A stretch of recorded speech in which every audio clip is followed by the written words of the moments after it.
Howdys and salutations, y'all! How are you doing today? Hopefully it's been a good one so far. I mean, depending on your time zone, it may just be getting started. Where I am, we're starting to get towards the end of the day. Maybe wrapping up soonish.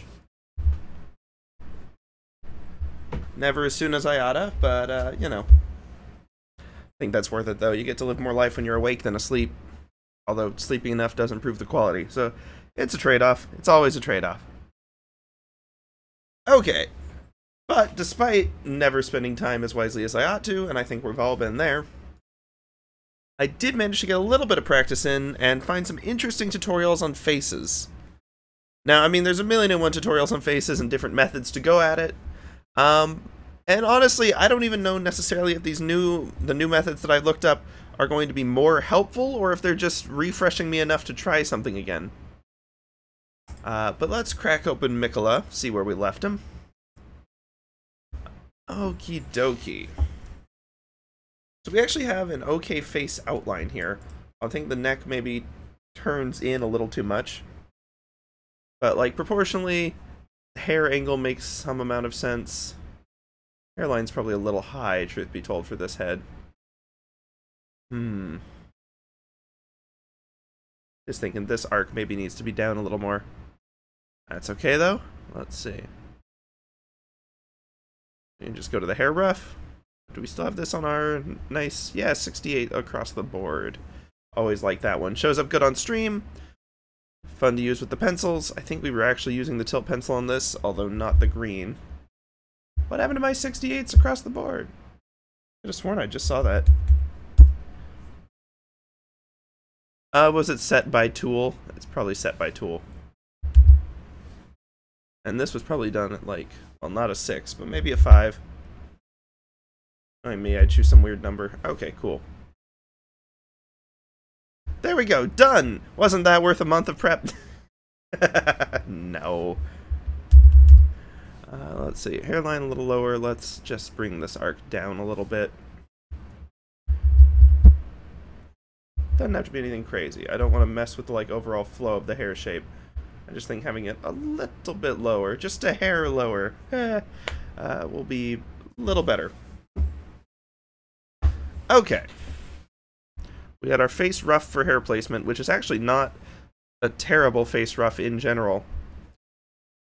We'll probably have to do some warm-ups and such. Don't worry, we always knew that was going to be the case. But I've looked up some interesting guides. One from, and I'm not like endorsing them. I don't know anything about either of these people or what they do other than they had good YouTube tutorials, or at least ones that refresh my brain a little. One was Ori Days. I'm sure I can throw the mentions in the YouTube section or comments or what have you, so we'll have description notes. That was just some useful ones specifically about face angles. I like the box method they were talking about. And the other things are good long-term practice, but they're definitely not fixed face drawing in 24 hours practice. Very little is. That's not really how art works. Or any skill. I mean, sometimes you have a breakthrough where you're like, oh, I was not understanding that right, and then you can have a big jump. But when it comes to just, like, improving execution, you just gotta practice. I got a heck of a story for that on my handwriting. That was literally an overnight improvement. But it wasn't an execution thing, it was just a misunderstanding. So Ori Days, good box method. I also like Blue Biscuits had an interesting concept of how to think about the face. Because, I mean, we've all, well, I don't know if we've all, if you mess around with face practice and learning to draw, at some point, almost always, let's throw another one. Let's see, day 2 faces. You are, like, pretty much always going to run into something like this. Where they're just like, okay, start off with the cross. And then, like, we've got the circle. Like, they may not start with the cross, but you're always going to run into these outlines, and you're always going to run into building it off of the circle. If you do Loomis method type stuff and Procos things, then you start with the circle, and then you get the cross. Other ones use the cross to get alignment, and then, like, try to place circle around. Anyway, bunch of different stuff. And it's easy to remember generally what those mean. This is the center line of the face. This is, depending on who you ask, either, and which method you use, that can be the eye line. Or if you want to like construct it more and you're not just eyeballing it, Sometimes this is just literally the center line, and then you figure out relative positions of other things from it. But knowing that, it's still really easy to get sloppy or forget how to actually map it to things. And so I liked this concept just to sort of get my brain thinking about it a different way so I can refresh my understanding rather than just rote. Because when you feel like you know something, trying to read a guide on it, you skip things, and your brain just sort of fills in gaps. And sometimes that's stupid. Brain not always smart. Mine certainly isn't. I mean, some days it is. Some days it's not, though. So sometimes having a different method just helps force you to actually relearn it. It's sort of like flipping... It's a lot like flipping your canvas in art, where your brain is filling in the gaps because you've been staring at this for so long. And then you flip it, and your brain's like, oh, looking at proportions now instead of looking at, like, my concept of the piece. This is horrible. Not always horrible, but... I forget how to flip... I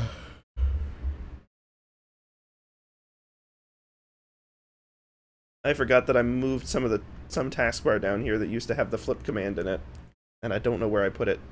Because I always think it's this, but that's that image. Okay. We don't need Vengabus in here tonight. You can sort of tell the energy I'm coming into this with.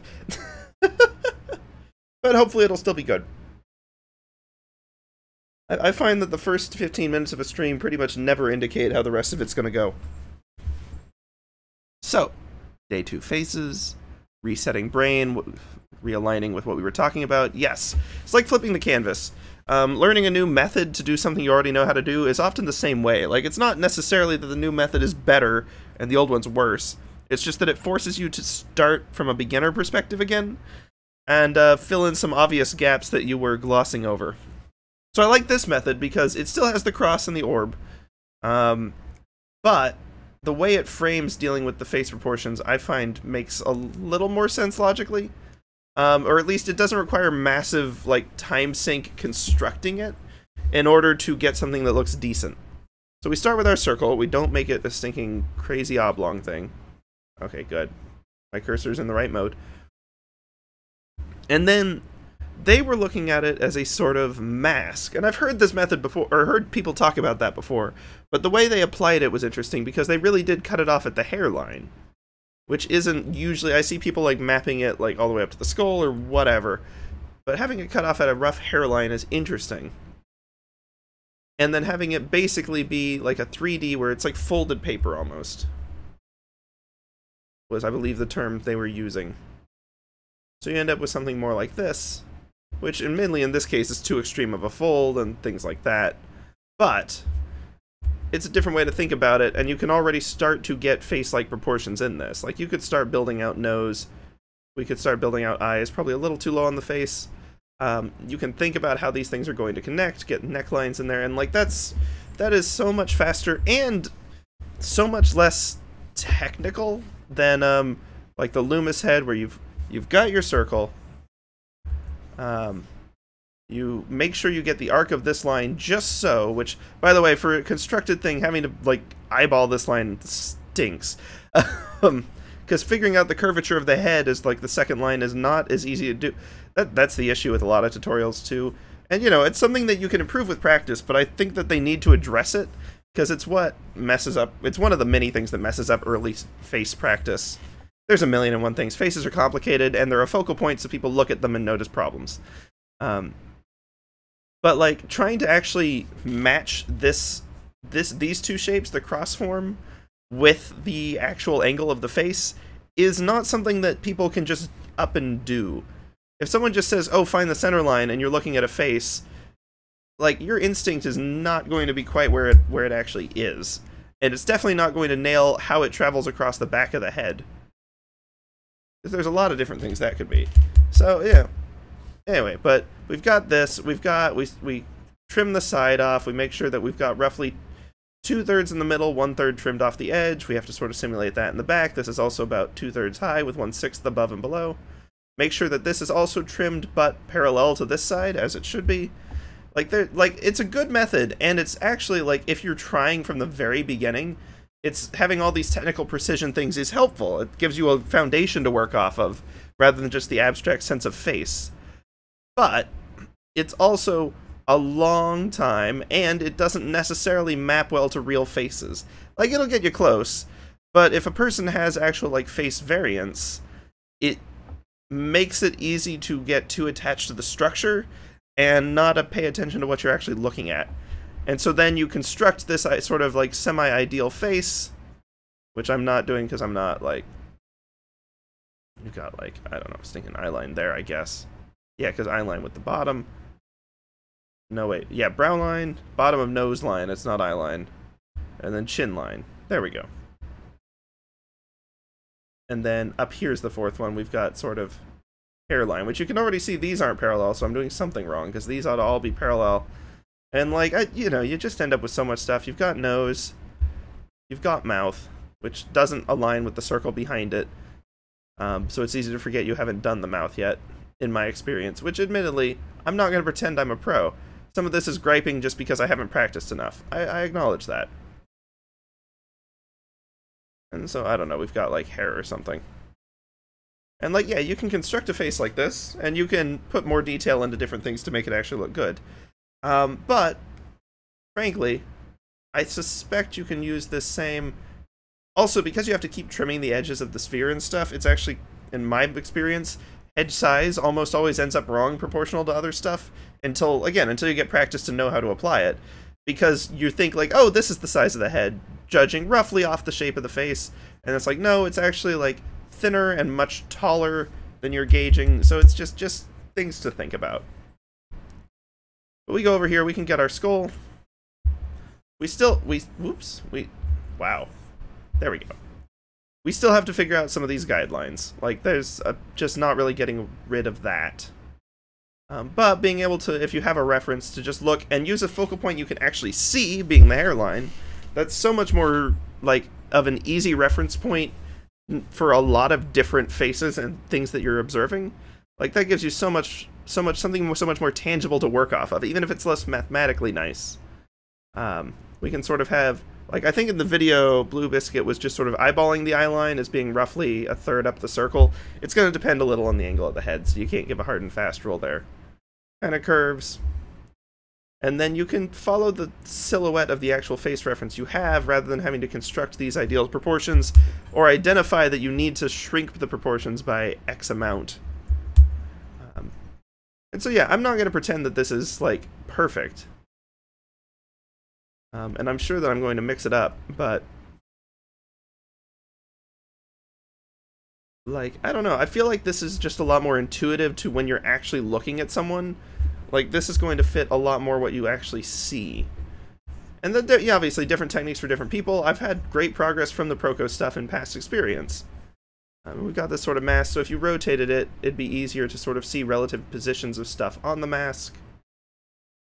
Still bad at mouths, though. Always under or over curve, because they vary. Like, mouth silhouette varies a lot by person.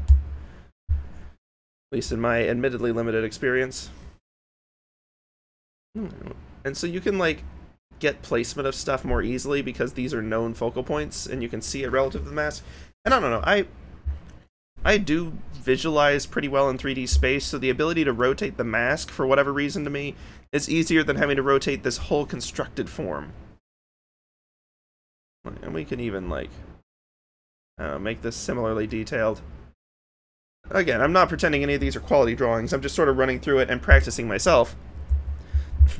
Because this is for thinking through alignment and proportions. Figuring out the actual, like, proper faces of the plane and all of that jazz later on is a whole planes of the face. Faces of the face, I suppose, really. But it's like a whole process in and of itself. But this is at least, I'm liking this mask method as something that you can just sort of throw down quickly. Let's see. The other one that was really handy from, I mentioned their name earlier, let me check the reference again. Gotta cite people. Ori Days. I don't know anything about them. They seem to do a lot of anime art, which is always fun. But yeah, they had an interesting technique. And basically, you still need to understand perspective to do it. But I think we're pretty decent on that, especially after all the Blender nonsense. You can figure out the perspective of a cube. It's literally where you start. The cube's so ubiquitous, there's memes about it. But, like, figuring out how much of basically which planes of the head you should actually be able to see. Because it's easy if you're just eyeballing to be like, okay, so we've got our face, we got like kind of a mask thing going. I'm just gonna do a really bad like eyes are probably too high up. And then you're just sort of like, okay, well, we've got the circle here. We've got a lot of hair in this design. We'll really have it like puff up a lot. But and that makes sense because this one's facing down a little bit. But it's easy to accidentally have one facing forward and like way overdo the hair still. Or have it where you can like see the top of the head still, even though you're not at the right angle, or different things. So like it's good for making sure that you're not proportioning things like ears in the wrong place, and things like, you know. So just before, the concept from that video, which was what was interesting, was draw a box that's oriented the same way the head is, because it's a lot easier to line that up and to fix it if your initial orientation estimate is wrong, than it is to do the whole construction, even with the mask method, and then be like, well, okay, how much of this is the top plane, or is it like more like this, or are we seeing a whole bunch of the top and this should actually be like lower down, or various things. Yeah. So with this, you can just sort of tweak the box and rotate things relatively. And while I'm not going to pretend it's easy when looking at a head reference to just immediately be like, oh, I get the angle this is at, down to the correct precision to render it exactly. But it's easier to readjust a box. You can look like, okay, the center line of the face is slightly tilted. We make sure our box line is literally that tilted. And then we go for width of the face there, and so on. Like, it's easier to fix the box. And to sort of see how the box is even lined up. Because if you're just like a little bit off on the face, it's the kind of thing that can be noticeable on a final drawing, but not super noticeable when you're first building these references. Let's see. The acid reflux is fighting me. I'll admit, with all the paint stuff and being out and about, our eating habits have not been awesome. So I'm still trying to get all the food and such balanced properly again. But in the meantime, now that we've thrown down some ideas, I still think we should do some warm-up faces and practice before we jump all the way out on Miquella. Mainly because, I mean, look, these are things. But figuring out the right level of detail is important, and figuring out the face outline. We've kind of got a decent one, and that one's not terrible. Grade practice, not that, man, that's messy. I can't wait until we're actually at like the inking phase of this, and I can go through and like try to think things out a little more. But I need to get all the roughs and proportions sorted before we do that. And I do think we ought to actually properly ink this one. By which I mean not give in to my instincts to always do lineless art. Or to just use the sketch because I put so much detail into the stinking sketch. I mean, holy stinking cow. This level of detail was not necessary for my planning phase. Why did I do that much? But it'll make the inking easier later on, so, you know, I can't complain that much. You don't want to be doing that much detail if you have to change the pose or the head, like, proportions or something. Like, the hair, we're probably going to have to redo a ton of that stuff. Well, anyway.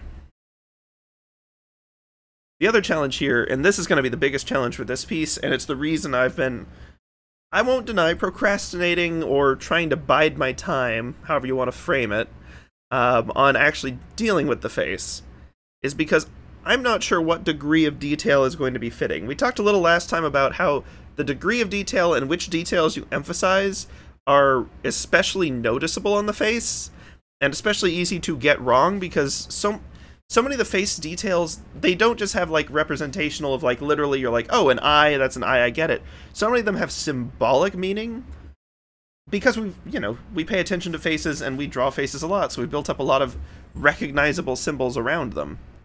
Which means that, if you choose the wrong details, and you're not in, like, a fully realistic style, or a fairly realistic style, then it's very easy to accidentally put in a detail that is recognized more as a symbol than it is as actually a representation.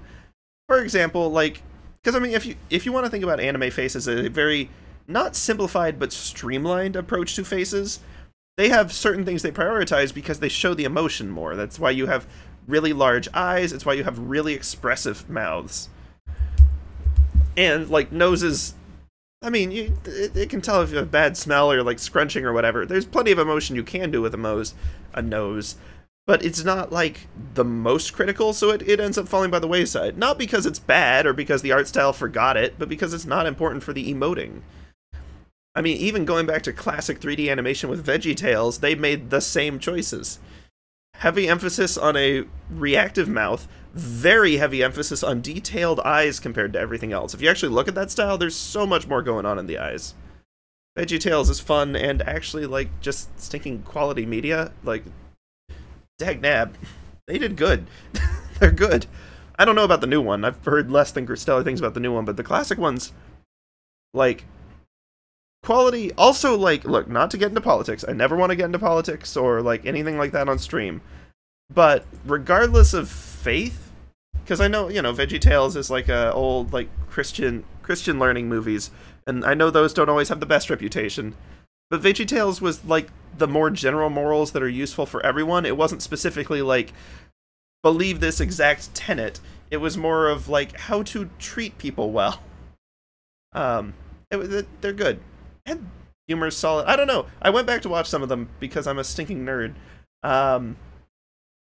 And the modern era is full of nostalgia, so everyone's just going back into the past. But, like, they kind of hold up. I'm not going to pretend it's, like, genius intellectually stimulating, but they're not bad. They're pretty fun. Anyway, but the point is the eyes are very expressive. Because that was important. And if you look at the art style, that's what they emphasized. I mean, heck, they don't even bother with bodies or limbs or anything. The entire expression is just through a little bit of warping of, like, Bob the Tomato, like his shape, and then the face. And it works. Also, probably smart given the technical limitations of being one of the first 3D animated things, full stop. So, you know, wise choice. But on the flip side, that's why, especially in simplified art styles, certain things become more symbolic than real. And if you want to get into, for the record, I gotta check his name on the book real quick. Heckin' Scott McCloud. If you want to understand a ton more of, like, the logic and thought behind art, rather than just seeing, like, all of the vague sense of symbolism, or hearing people talk about, like, wow, the composition's really good, and thinking, why, who cares? Or pretentious art talk about stuff, like, he explains all of the, like, logic and thought and meaning behind stuff, not, like, hypothetical meaning, but very concrete meaning that can be conveyed, and how you can convey it. I know his stuff is aimed at comics. Understanding Comics and Making Comics are two of his books, but they're really applicable to most art forms, at least those general concepts. And he talks a lot about the symbolism, especially around the face. And, like, the fact of the matter is, that's why when you draw this, and you're like, oh, the person has, like, defined cheeks, they've got smile lines, you do this immediately, like, they look like they're 70. It's because this has become symbolic for the face wrinkles. Specifically, not just the wrinkles themselves, but for the age that is sometimes associated with them. So the existence of this wrinkle has become a symbol for age, as opposed to actually being just representative of faces. So you have to think about, like, well, if our reference has those, but they're young, we need to either make them fainter or not draw attention, or add sufficient realism to our design that they don't look out of place, because that's the other piece. If you go for, like, a very simplified face, there's not a lot of pieces, so every detail counts. So these little symbolic ones carry a lot more weight. Like, a simple single line underneath already makes them look more tired. Or in this case, potentially frantic, because we've got full-on open eyes. But now, like, you know, so there's, like, it takes very few lines to convey these ideas, but it also means that these lines carry a lot of weight in, like, how this is going to be perceived. And so if you have a very simple face, and one of the only details you have is those wrinkles associated with age, then dag-nab, they look old. Or, I guess, like a cat, depending on what we were doing. I realized the wrinkles were kind of at a weird angle. Like, the point is, like, the symbols carry a lot of weight when they're they're the only thing there to carry it. So the challenge with this particular face is kind of threefold. One is my own face skill. Like, even if I figure out the right concepts to convey it, I may not be able to execute on that and actually draw them. That's what practice is for. We'll get there. But more importantly, the challenge is picking which details we want to emphasize, because this isn't a fully realistic drawing. It's got a lot of detail in it, don't get me wrong, but this is still, like, not... If you saw this thing walking around outside, you would immediately think that the apocalypse had happened and there were 2D monsters. Like, this does not look like a literal, exact person, even excluding the silly face. Like, yeah, we got a lot of detail on this hand, but that's still symbolic. There's not color or shading or form. These are way too harsh of lines. Like, it's not naturalistic. So figuring out the right balance between, like, it's not fully cartoony either. It's not like a little tiny Miquella comic.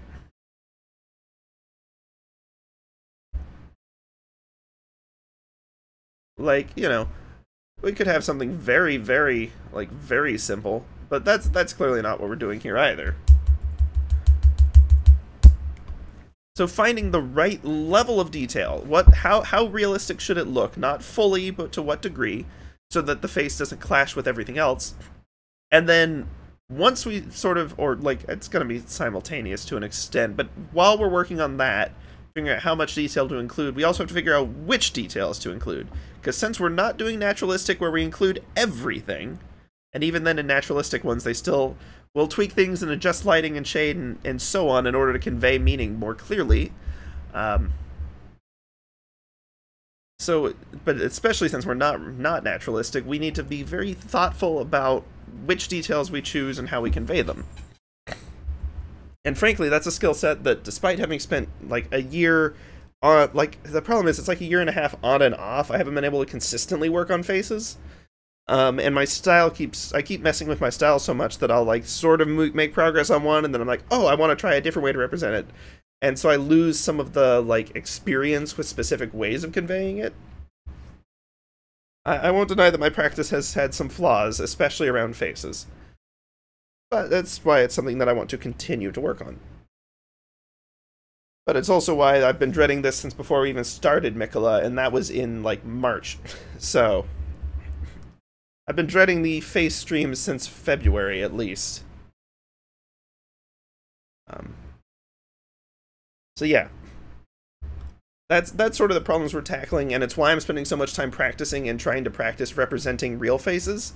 Because these aren't concepts that I'm going to be able to just manifest out of my mind through doing it enough.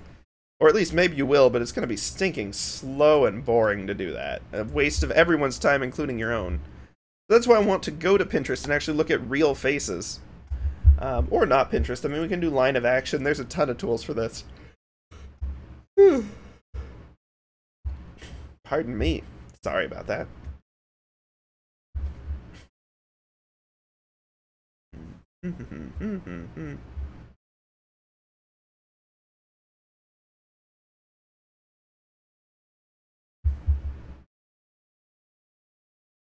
See. But that's why I want to do more practice of that sort. Because there's details that you're just not going to quite catch all the way. It's also why I'm going to try to focus, as much as I need to practice all different angles, I'm going to try to focus on 3/4 views, because that's roughly what we've actually gotten in this image, which wasn't an accident. Profile can be interesting. It might have been a more dramatic pose. I could have done something more like a Greek urn style, more flattened with the sharp profile. That'd be interesting in its own right to depict this moment, actually. Be kind of fun. Or then, like, front view is looking directly at the face is so different from like every other angle. Like, I feel like 3/4, and if you want to include like 1/4 as a separate thing in half and so on, all of the others have more in common with each other than they do with front view. Like, even a full-on side view, you're still dealing with the skull, you're dealing with the sort of like mask part. The mask is a little different, but the nose overlap is something that you get from those other angles. Full-on front view, you lose so much of the context for the face shape. With the skull behind it, you lose a lot of, you get very weird details with the silhouette of this compared to all of the other angles. Front view is, for me, far and away the hardest. And I think if you pay attention, you'll notice that a lot of art styles, especially animated art styles, will very sneakily try to avoid it. It's not, you know, that's probably, you know, you want to learn it, but, like, think about stinking, I guess Mickey Mouse has a front view, but even then it looks kind of weird. The only reason it looks somewhat normal is because his ears always face the camera. But, like, think about shows like Phineas and Ferb.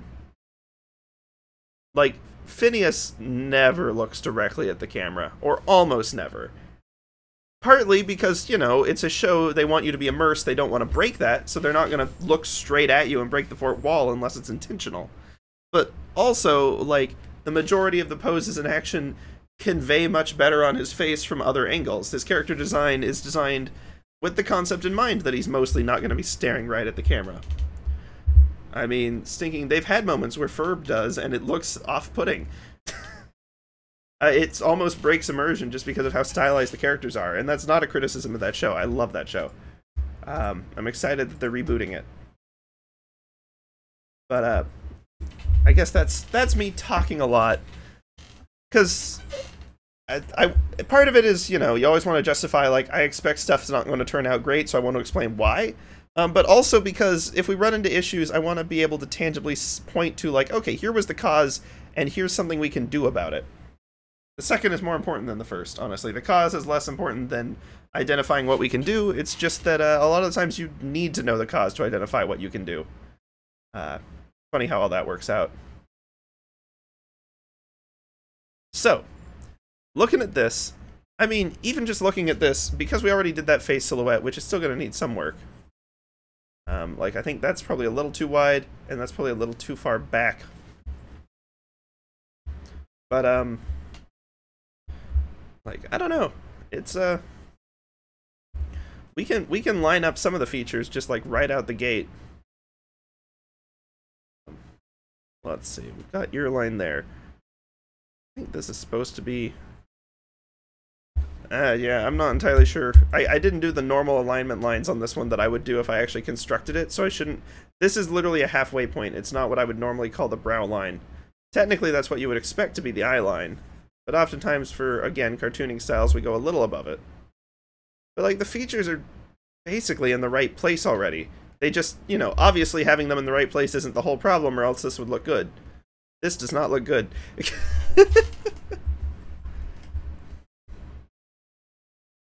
Okay, so what we're going to do, I'm going to crack open the Pinterest. We're going to put away the Miquella for a drawing, or for a moment. I mean, it is a drawing, but that's not really the relevant part here. Day 2 face practice. Except we're timing it this time. We're not just going to set the timer down and let it run for like 27 minutes or whatever the heck I did last time. I put fresh batteries in this timer, so it should last us a while. I hope. I feel like I've already had to replace the batteries in it 3 times in much less time than I'd have expected to have to do that. So we'll see what happens. But we're going to try to do somewhat more timed ones. And I'm not talking like super strict 30-second things or anything. You can get impressions in 30 seconds, but you need to kind of understand the fundamentals in order to do that. So, yeah, since we're not there yet, we're trying to improve that. We'll keep it to like 5 minutes on these. Let's pop this here. Let's,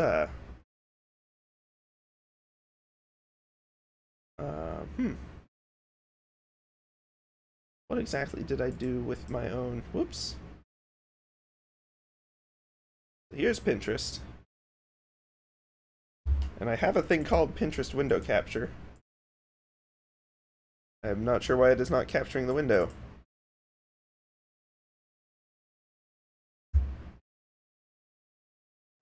Boop.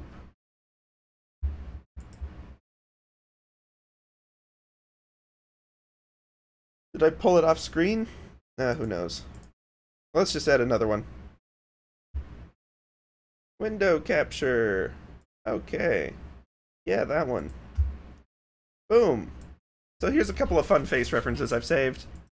I don't think I have these public right now. These are just ones that I've sort of thrown together. Maybe I could make these public. It's fun to throw stuff in there. I like this one as a technique too. The objects to inspire more creative face shapes. But that's when you're getting into the cartooning side. We'll get to that once we have a little better understanding of fundamentals first. At least that's my hope. Let's see. We can start. We got a couple of good sort of 3/4 reviews.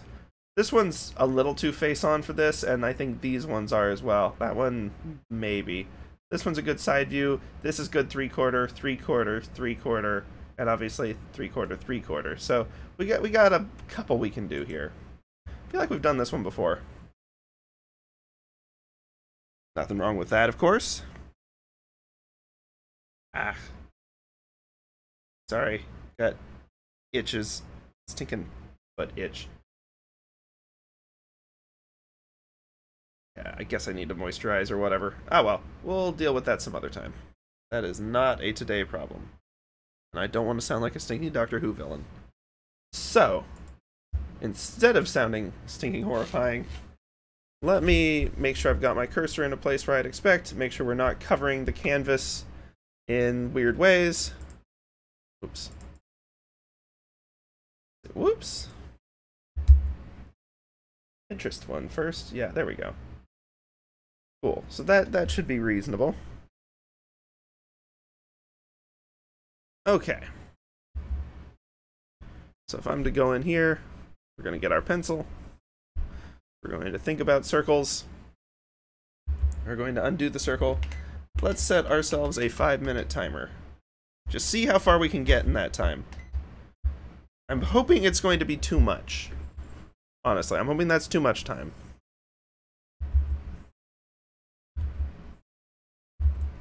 I'm debating on the size of the circle. We're getting better at drawing less lopsided. I mean, this is still obviously wider than it is tall. But, you know. Baby steps. Okay. Second one is the angle of the face, which is something I want to pay attention to for that center line. And so, let's see. If we're to do a straight line, the angle is going to be about like this. Now, knowing the fact that faces aren't flat, it's probably going to be something more like this. But I kind of like, okay, not like that scrungly mess. More like that. But knowing that where this endpoint is helpful, because it's real easy to sort of lose track of relative positions when you're doing the arcs like that. The second thing, horizontal line across the face. Doing this roughly at eye level. We're going to try to do an actual eye line. So let's see. If we're talking about the curvature of the head, I feel like what we're actually looking at here is going to be something more like this. And this is sort of ending where one of the ears is, and with the eye and the other eye is going to land more at the apex of this line. I think that's going to give it, that's not going to be true of every angle, but I think that's reasonable for this one. So, let me do a little more. Let's figure out the mask first.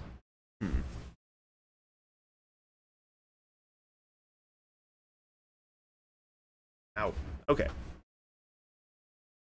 Figuring out the mask, because it's not going to be one-to-one. We've got some of the skull visible in the back. Like it meets the ear roughly there. So we know that the mask is going to be more like this, maybe. Comes down. The chin is always going to be centered on this bottom line, but it's also worth knowing that we can kind of see a little of the underside of the chin on this one. Let's see. I'm not going to worry too much about the specific like wrinkles and bumps and edges there. I'm just trying to get the silhouette of the face as a whole. So knowing we've got the skull in there, I think we're going to have a curve something like this. Then sort of an up curve. I feel like that's probably a little too high on the face. That's okay though. This ought to be roughly parallel with that one. I'm using like a mix of all the methods. I've got some Proco in there figuring out line parallels. Got a bunch of nonsense going on. I'm not going to worry too much about saving these alignment lines. So oftentimes when I'm actually drawing in a sketchbook, I do. But since we have this recorded, I can just go back and actually check the whole process. Because in a sketchbook, I may not remember what process I used to do the face, and so I want to like maintain it for future reference. The other thing I'm going to do in here real quick before we move further is I'm going to get rid of this underlying line. I almost never get rid of that part of the circle because I'm like, oh, what if we need to readjust the face stuff later? You can do that. We can readjust the face stuff later. But having that circle there always causes me to put other stuff in the wrong place, like every single time. and I'm fed up with it. Okay, so eyeball 1. We're looking kind of over here. We're getting it on this line. Eyeball 2, vertical line up. And we've got ear kind of down. Top of ear is going to be roughly level. Bottom of ear will be lower. We know we've got neckline coming out here. You can see the gap. It comes out of the bottom of the ear. It connects to the bottom of the skull back there. The oblongness of our circle is going to come back to haunt us a little bit, but that's okay. The other one is coming out roughly underneath the chin, as expected.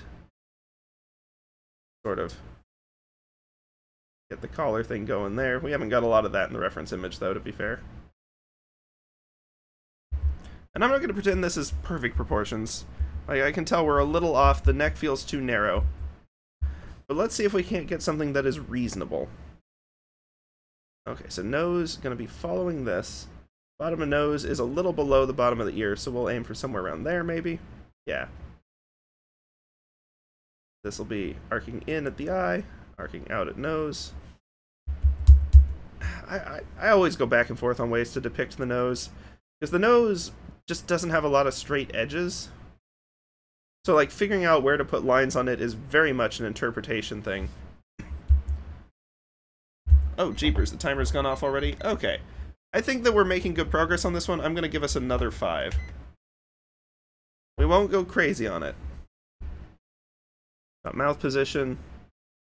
Once again, I'm not going to worry about naturalistic lips. I find that until you've reached a certain level of that naturalistic detail, adding in the full lip details like becomes more of a symbolic thing, as opposed to a literal, like, oh, it fits as part of the face. And then, like, it sort of messes up the whole vibe of the drawing. Unless you've got a character where the lips are intentionally a very prominent part of the design, I wouldn't include them on simpler designs like this. Okay. I can already tell we've got, like, eye size issues. And probably nose size, too. Ah, okay. It's because I forgot a step.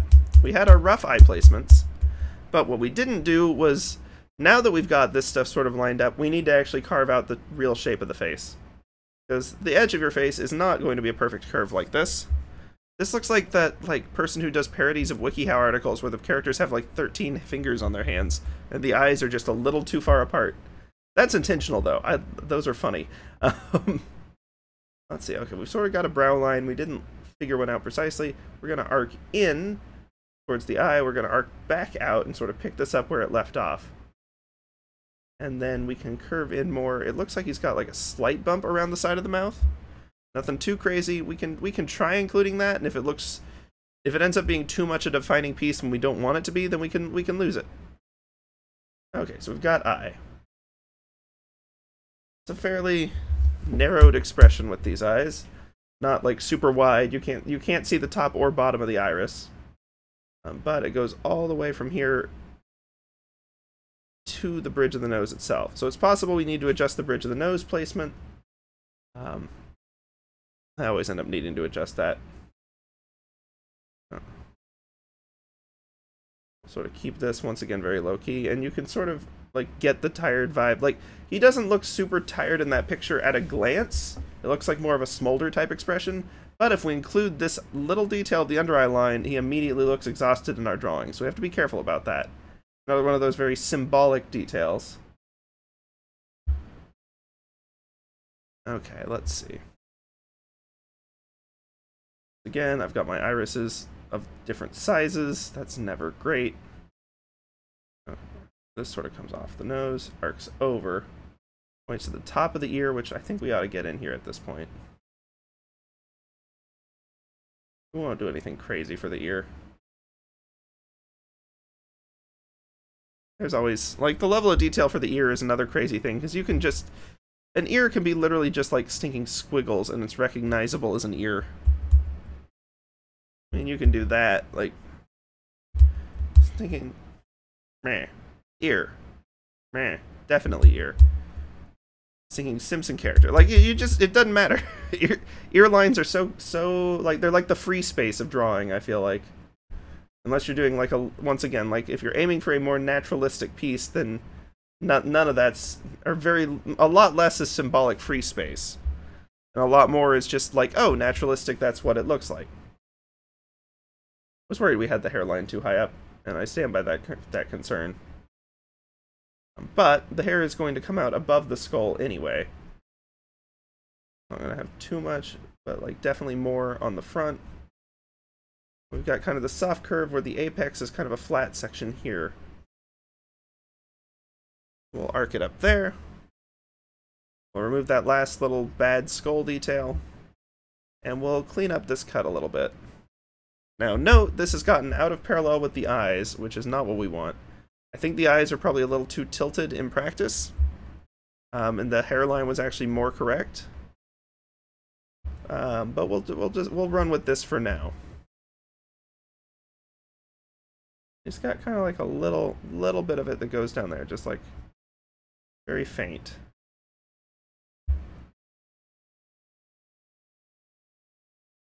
I'm gonna make this less of a distinct line. I realize there can be one, but the jaw really kind of stops at the ear. Let's see. Or one. Soft fuzz. Ah, rats. I hit the eraser again. I forgot there's a key on my pen that can trigger that too. It's not a key I use very often because I just use the E key, but, you know. And this should be a little more genuinely curved.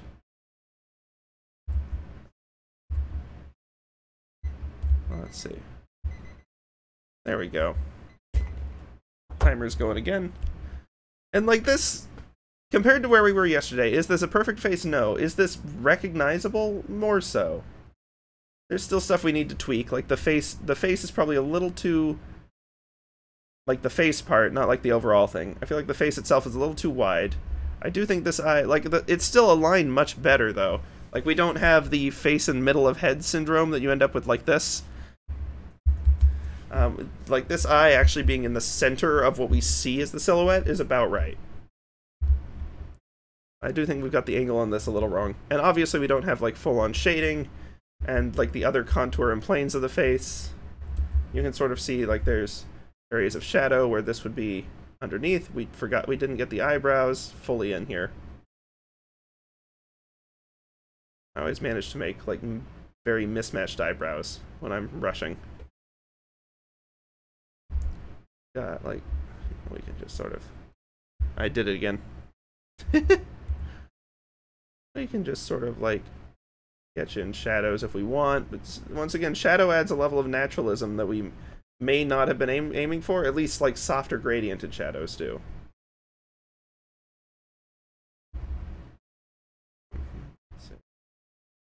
Obviously, right now, this just looks like scribbles. But it is still adding some level of depth to this. We add a little more around the eye here, because that's sort of an inset plane. Eyes kind of live in a space like, whoops, not like that. Like this, where the rest of the head goes up, and the other parts of the head go down. Nose bridge is kind of an exception, it's not as in there. But, you know. This is obviously not a one-to-one. Face would have actual, like, curvature in it and stuff. And like an actual nose. Anyway, but the point is, these sort of faces of the face, or the planes of the face. Yeah, I think that needs more context for that shadow to work. Like you can sort of see, like this looks at least somewhat recognizable. Maybe if we color in this. There we go. That's better. One-to-one? No. Recognizable? Yes. We've over-exaggerated like the size of the eye indent and probably the size of the eyes themselves. And that may just be a pen size issue, honestly, because the width of the eyes is not the worst. This one needs to be a little bit less wide, and the nose bridge needs to come over more. But like that, yeah. Anyway. But, like, generally speaking, it's just that they're too tall, and I worry that that's just, I'm using too big of a brush so I can't get the eye details in there, and so they end up, because this is what ends up happening when I'm sort of building the eye and putting the details in badly instead of the overall shape, is I do a shape that I intend to be the whole eye, like eyelid and everything included, and then I stupidly draw an iris in the middle of it, and I'm like, oh, well, now I need the eyelid, let's add it. So we add the eyelid, we add details underneath, and now the eye that I had sized to be this size is twice as tall.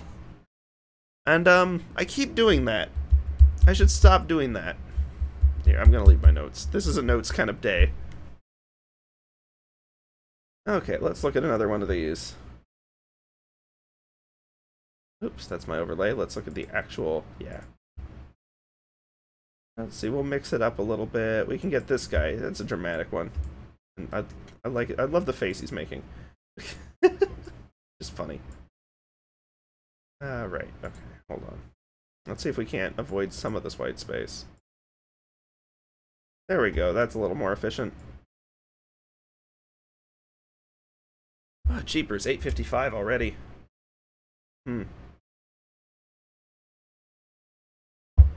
This thinking always happens where I try to do warm-ups and then I use up the whole stream on it.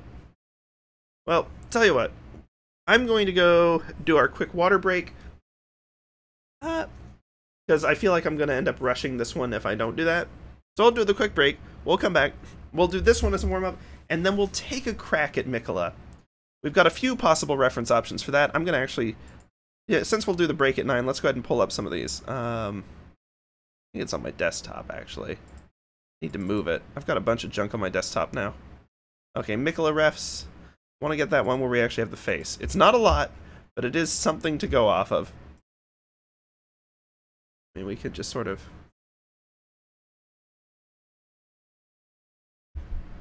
like, rough it in, but that's not going to get us what we want. We've got that, and then you've got the more honest, like, chin down here. Burp, burp, burp, burp, burp.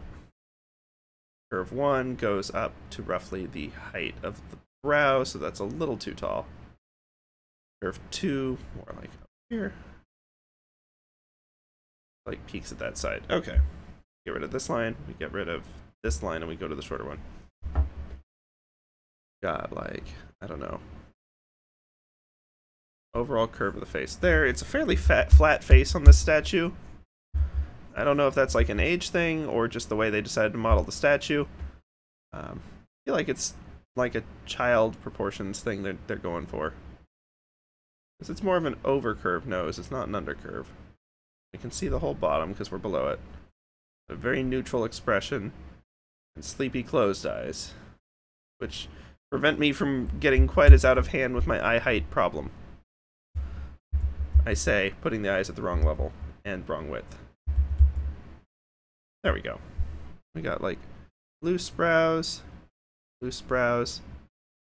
fairly cute crown thing. That kind of matches their fences, I'm gonna be honest. I like it, I like the coordination. And this is like pre-braided hair. I forget where I saw an interesting theory on this character. That the reason that... So he's stuck looking like a child, even as he ages.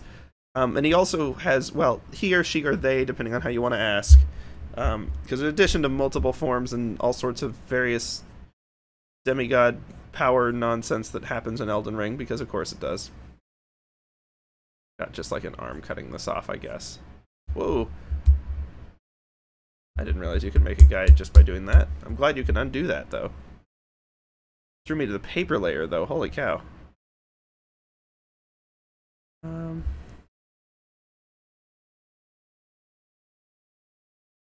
Like sleeve. Neck is looking way too wide here. I think it's because this curl needs to come down more. Yeah, there we go. I just had that whole curl too high earlier. Okay. But the theory, back to the theory that I was talking about, was kind of an interesting one I saw, I think in the comments on a Vati video, which honestly, those comments are like usually fascinating and insightful. Like almost as much as the videos themselves. Like it's one of the better comment sections on the web. Like even this, like we've lost some of the pudgy-cheeked youthfulness with these sharp edges. And we've added like more peacefulness because we don't have the cheek lines, because if we include them, well, A, it ends up looking like goggles, but it also doesn't necessarily nail the age anymore with the simplified design. Almost feels like the edge of the face ought to be that. But then that's too narrow compared to other stuff. Ay.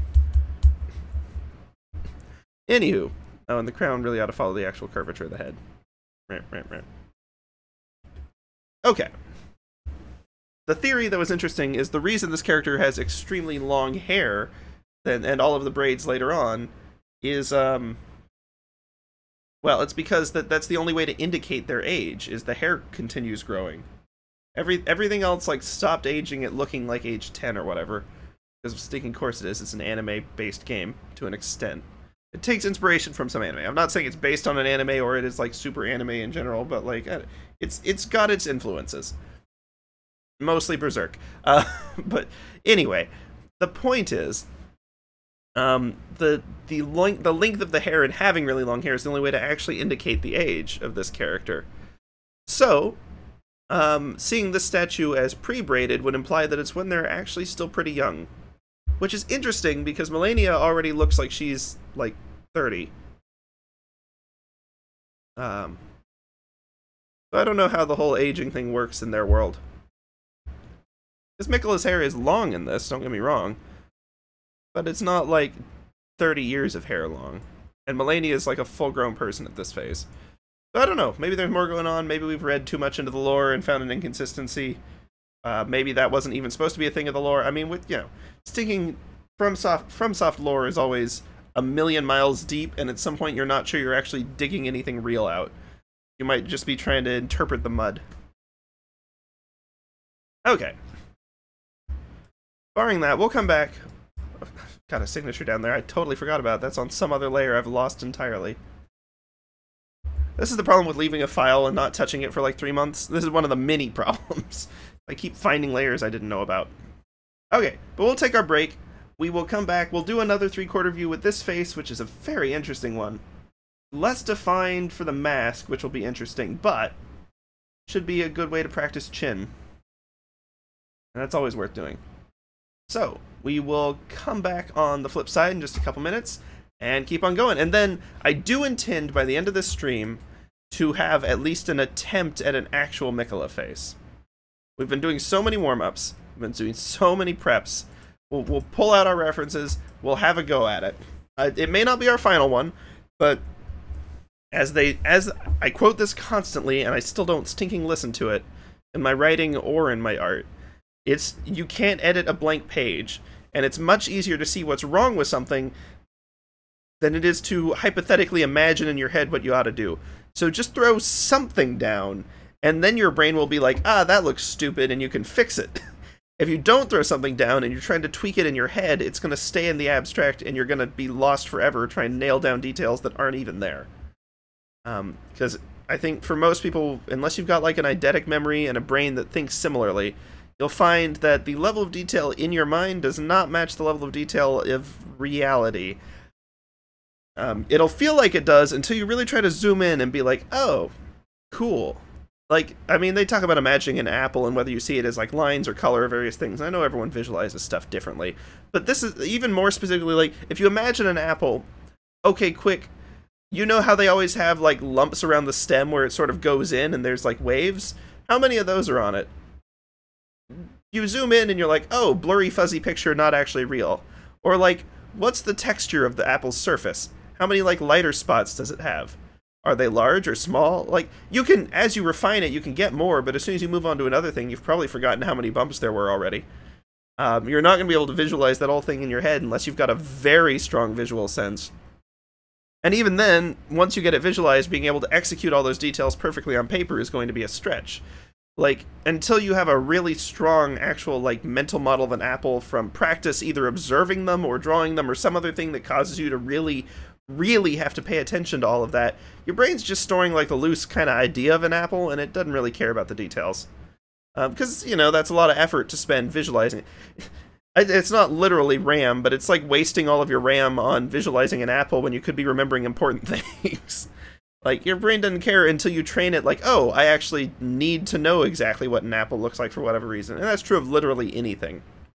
That's why one of those fun drawing exercises, I'm not going to say bicycle, because that's stinking nightmares, no one does them right, but it's a fun example. It's like telling someone to draw an object from memory, usually an object that they wouldn't normally draw. Or if they don't have art experience, just something fairly common around the house. It's like, okay, cool. You've drawn it. Now go actually look at one. You will find that it doesn't match at all. Never even close. I mean, the bicycle one's a classic example, because, like, even knowing about it, I know that I'm not going to be able to draw a halfway decent bicycle.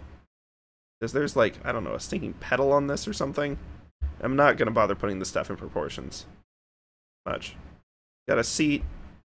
Got, like, handlebars. Knowing about it, the angles of that are all wrong. I don't think these gears are right. I didn't get any of the spokes. And usually the angle of the metal structure is also completely garbage. The way the handle connects into this still doesn't make sense. So, like, I don't know. You go and look at a bicycle and you're like, oh, my mental image of that wasn't actually correct. And that's not even accounting for different types of bicycles. So, you know, lots of fun things going on there. We'll go back to face techniques to do this next one. These layers literally don't mean anything, since we're just doing quick stuff. And because I'm tired enough that I keep forgetting I have 2 layers. So rather than worrying about that too much, we're just going to use whichever one has free space. But we're going to do that on the flip side of this pause. So I hope to see y'all in just a couple minutes, and we'll get back into it, do some more demos, and then actually stinking draw Miquella's face. I hope to see y'all then.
Howdys and salutations once more, y'all. We are back at it. Not back at it again, we're just back at it. Because I don't think we can say again if we still haven't done the stinking face yet. We'll get there.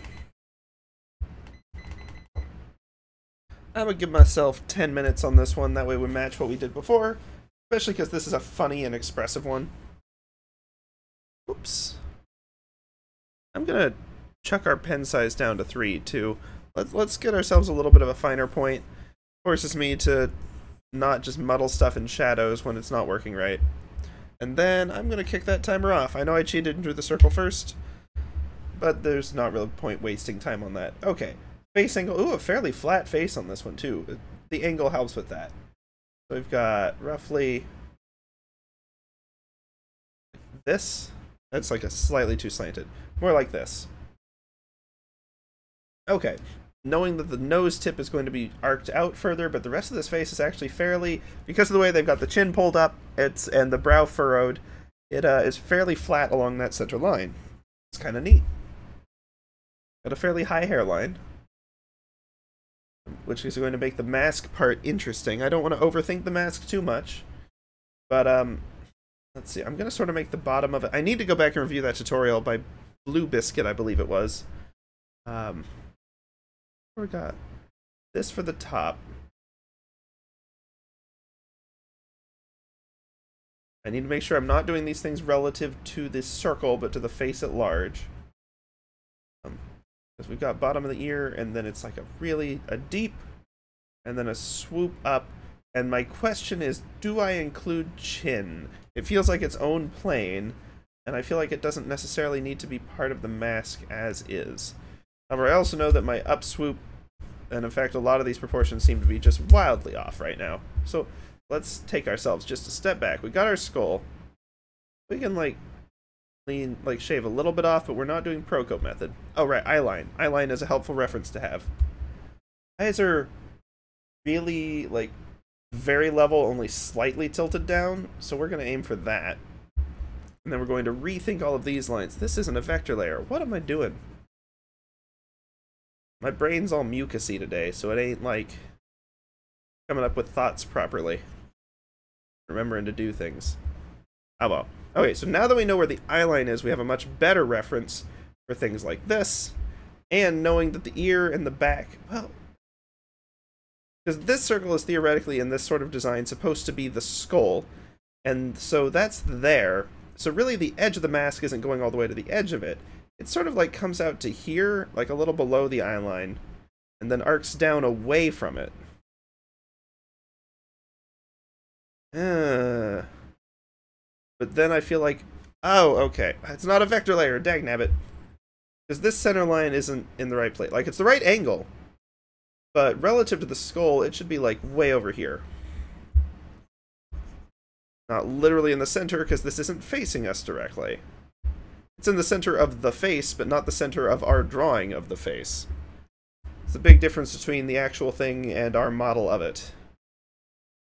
Just ask, I never remember who the artist was who did that, this is not a pipe painting. Because it's not a pipe, it's a painting of a pipe. It's got that symbolic stuff going on. It's a fun painting, though. Good conversation starter. And also just, actually fun. I did a sword timber sword based on it. It was very stupid. The painting's not. My concept was. And I am fine with that.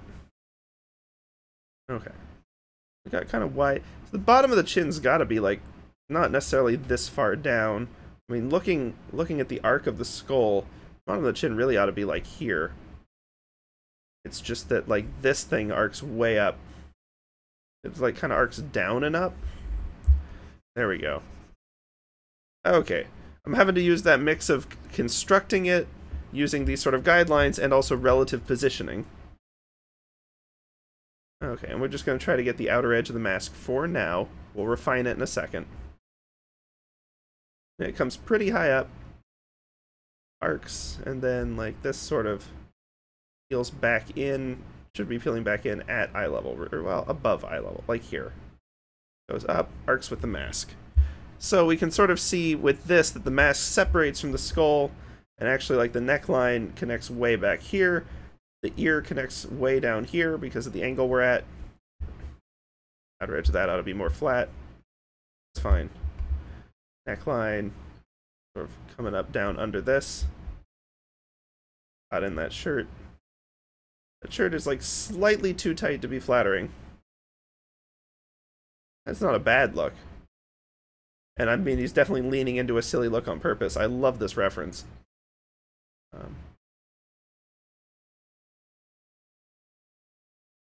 We even got like part of the chin that really ought to arc all the way over here. There's like this one. That's why the collar looked like it was in the wrong relative place. We got the one like fold that's there, and there's the actual like chin arc that's more like this, and that's what the collar is actually attached to, quote unquote attached to. Ugh, I don't like the idea of the collar being literally attached to your neck. I don't think anyone who's worn a tie would ever love the concept of being unable to take it off. Bow tie, on the other hand, a lot of fun. Highly recommend bow ties over ties. The most prim and proper way to be rebellious against fashion. Okay, so we've sort of got this. We've got our face line. We've got the mask. The hair really isn't going, like, it's going to pop out, like, a little bit beyond. But, like, it's not going to be adding a ton of height, especially as we get around in the back here. Kind of like this. Giving me, like, All Might vibes the way I shaded that. That's definitely not quite right. But, you know. Okay, and then we've got ear. We know that nose, like, relative position, because it's, like, kind of scrunched up. We got something like this. I'm going to get the nose in because I like having that as a reference. Although I always end up like messing with it, so maybe I don't use it as a reference as well as I oughta. I can see relative to the hair that this ought to be like a little bit higher. The furrowed brow.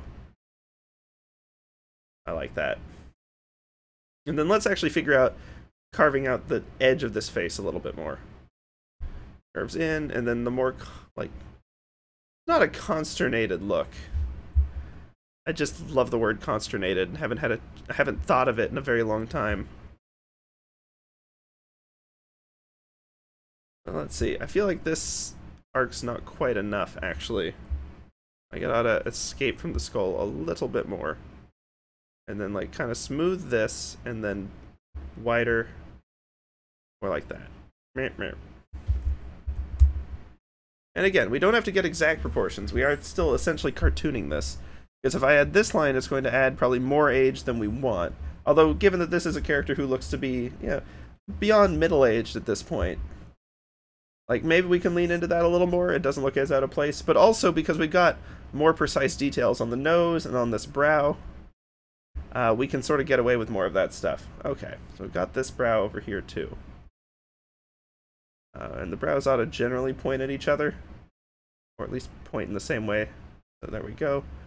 We've got sort of the nose line here. We'll deal with eyes in a second, because there's like these two forehead stripes.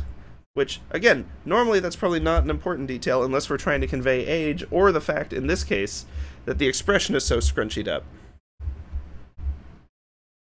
Okay, we got kind of mustache going on. But even it's like being pushed up by the underside of the mouth. Not quite that much, though. More of a softer blob. Soft trapezoid. We've got the mouth underside in here. Deep crease on that side. Kind of deep crease poking out on the edge over here. We've got one more sort of curl up. We've got kind of the chin that really just pushes up into it.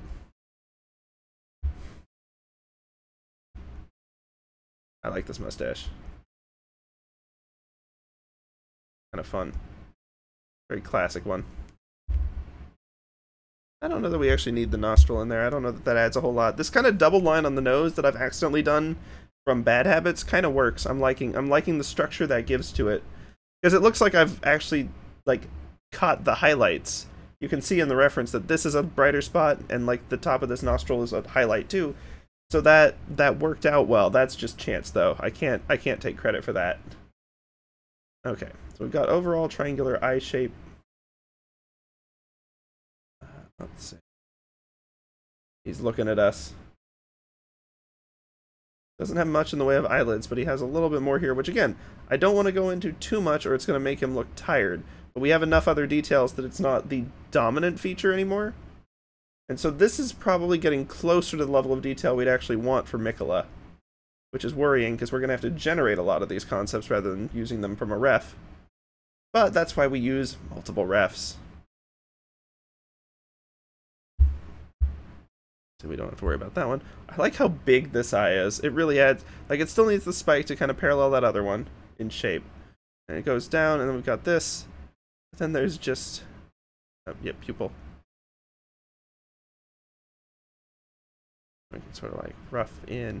This is what the tilt brush is actually just, like, why I made it, was so we could do like the quick shading like this with it. Oh, my timer is going off. That's been our 10 minutes. I'm going to go ahead and finish quick shading some of this stuff a little bit, though. Because, you know, I think it adds, like, the harsh underneath here shows how scrunched up things are. And, like, yeah, see, ear detail, we didn't really need any ear detail. That's not an important part of this expression at all. And as much as this doesn't look like literally him, I feel like we did capture the feel of that expression, which is sort of the important part. And so that's fun. But it took me really paying attention and pulling the mask sort of away from the skull rather than trying to mold it to it and then reshape the skull sphere. So that's an interesting note. That's something that we're going to want to pay attention to for Miquella. Speaking of Miquella, we may have to mess with the face outline. We'll see. There's so many other details to work around. That's okay, though. I think. We'll see. Lots of experimenting here. Which layer is that nose on? On the hair ruff, huh? I think we should probably get rid of that nose. I mean, it adds some character, but I don't know that's what we wanted. Now, next up, let's crack open Pinterest again. Go back. And go back to that section I had saved specifically of Miquella face refs. Wherever the heck they went. Yeah. I've got younger faces saved as like inspiration for the like Olivine and Salt and that crew. And I've got Miquella's trying to get this age range. We looked at this a little bit last time. I still can't tell on this one. The coloring feels AI generated. I don't know that it actually is, but the AI really likes over-leaning into contrasting colors. And so it's giving me that vibe from this image. Also, the slightly overly sparkly eyes. Like, I think that even if this wasn't generated, I think it has been filtered aggressively. Which is interesting. Okay. Looking at these faces, like looking at this one, for example, we can see that this is a very cartoonized face shape that we're working with here, that we've sort of landed on. We don't have to commit to that. In fact, I'm not sure that we should. We really only put it in there for the hair. Face for rough hair placement. So I'm thinking we ought to make both of those quite faint. For now. I want the hair a little more. And then we'll do, let's see, layer 3 should be a vector layer. I don't know when. I didn't create layer 3 today, did I? That was a mistake from yesterday, right? Okay, there we go. Whoops. Sorry about the noise. I don't even know. It's not like punched. I just like slowly ran into it with my fist. The microphone, I mean. I don't know how I did that. I was like trying to move from one place to another and then just casually like bopped it. As long as I don't twist it or pull it. I don't think that would be good for the microphone. Face. I'm just gonna call it face. We may have to do face details, face outlines, and so on. Yeah, I'm tossing layer 3. Face placement. There we go. That's not a helpful name, but it will do. And there's no time trials on this other than the fact that we only have 30 minutes left on stream. So, the proportions on this head aren't the worst, actually. I think through sheer trial and error and eyeballing. Let's see, because I'm trying to come up with something that sort of matches it. kind of went, well, no, really, I'm looking to this and to this and to here for my skull placement. So if I want a circle, like, and for the record, I'm calling the skull, when I'm saying skull, I mean the circle. It's a vector line. I mean, I can sort of cheat this.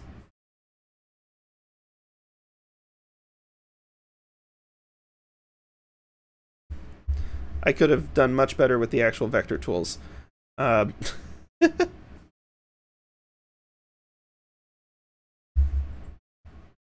guess I can't really simplify that. Redraw vector line. That's more what this tool is actually for. Okay, so it sort of starts under there, curves in. This, yeah, I'm not gonna say this doesn't have to be exact, but it literally doesn't. Still, I think odds will be better if it's at least decent, because that's sort of what we had been working with, and we don't. I guess what I really meant to say about that is this doesn't have to be exactly like what the old one was. In fact, it probably shouldn't be. So we can start with that, and then we start with our sort of mask, thinking about face angle. We want Miquella to be looking at us, but also down, and we've really botched the proportions on this arm in order to make that happen. Well, not the proportions, but the perspective. Like, this table don't make no sense. Whoa, too close. All that time on composition, and we did a stinking weird one. That's the kind of thing that can sort of be tweaked later, but we'd have to redraw the hand. Ugh. Although actually it wasn't really that bad in practice. A different angle of that would probably also be fairly achievable. But where Miquella looks will also impact that. The bigger thing is that this perspective line for the table is stinking weird. It shouldn't be tilted nearly that far. It should be much more level, I think, if we actually wanted to look like we were in front of Miquella. Yeah, it's the kind of thing that I could mess with, but we shouldn't mess with today. I mean, we can stinking select everything in this. I don't know that it's actually going to rotate the way I'm hoping it will. Oh yeah, see, it's going to mess with it because of the pencil. We can try rotating it. You know, that does look better. It does make it look like our head's in a weird spot, though. Really, our head's just in the wrong position relative to the arm. That's a different compositional issue, and one that may not be worth fixing. Still, I think that this is better. And I'm going to leave it at that before I mess with stuff anymore. Because we lost... I guess we didn't lose detail. It just, like, I don't know why it messes with it when we do that. Okay. So there's arm. Main problem is I was trying to crop it in a way that we wouldn't have to draw the whole stinking noble. And so that it would be much more of the Miquella staring down at something. But that also means that I want Miquella's face slightly more forward. And that's the reason, for the record, that's the reason I was messing with it before the face. I'm not that aggressively trying to procrastinate on the face. But I wanted to make sure that we actually had the positioning of it in a way that made sense. So still looking down a little bit. If we have to adjust anything for the posing beyond this, it should definitely be like we adjust the hand and not the face. I don't know how to put this other than hands scare me much less. I actually don't hate drawing hands. Cartooning and simplifying hands, I'm not always great at, but even then, like, you can get a fairly, like, reasonably expressive hand without aggressive effort. That's a little short for a thumb. And, like, I don't know. But that'd be way too long. The point is, hands aren't nearly as scary as faces. IMO. Okay, so thinking about mask angle, if this is looking down, then really this line ought to be more... oops. Oh dear. Don't let me... I undid too much. Oh no. Okay, get back to face layer. Cool. There, now we've got a buffer of lines. Well, I just undid all of them, so they're not in our undo buffer anymore. Well, that was stupid. Oh well. I think looking more down, knowing that this is not the curve of the face, but that we can get a line that's more of the curve of the face. I think looking down is perhaps what we actually want. Which means that if we were to do the box, we're talking, you know, like something more like this. Just throwing this out there. So that when we're looking at hair and stuff, because that means that's going to change the angle of the hair that we sort of sketched in a lot. We're going to actually see a little more on top, a little more of the braids going back, which would be good, actually. It means that we get a little more of the drifty stuff hanging down. Ear is going to be higher on the face relative to everything else. Okay. We're going to have to redo all the hair, but honestly that hair ref was more just to like have something to work with for the face. I honestly, I was kind of doing the hair just so I'd have more reference points for the face, which is probably not the way you ought to do that. But, okay, but we've got this. We've got the mask that's going to be shifting a little ways off of the face. And we really do sort of have a hairline going on, which is good. We'll start with this rough hairline as our reference.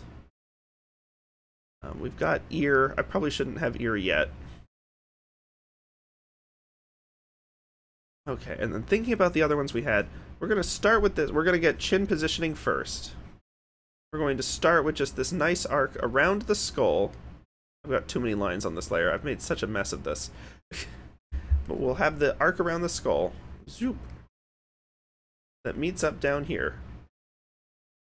And then we'll have the softer one that sort of comes out over here. Actual facial features, however, knowing that this is the skull. I think that is a reasonable eye line. Zip around like that. Because it'll sort of like arc away, truthfully. It'll be more like this. Because that was the other note about the mask, is that it's kind of, not that harshly, but it is more like a folded piece of paper, I believe is how they described it. Which, I mean, if you think about theater masks and the sort of depth they have, that makes sense.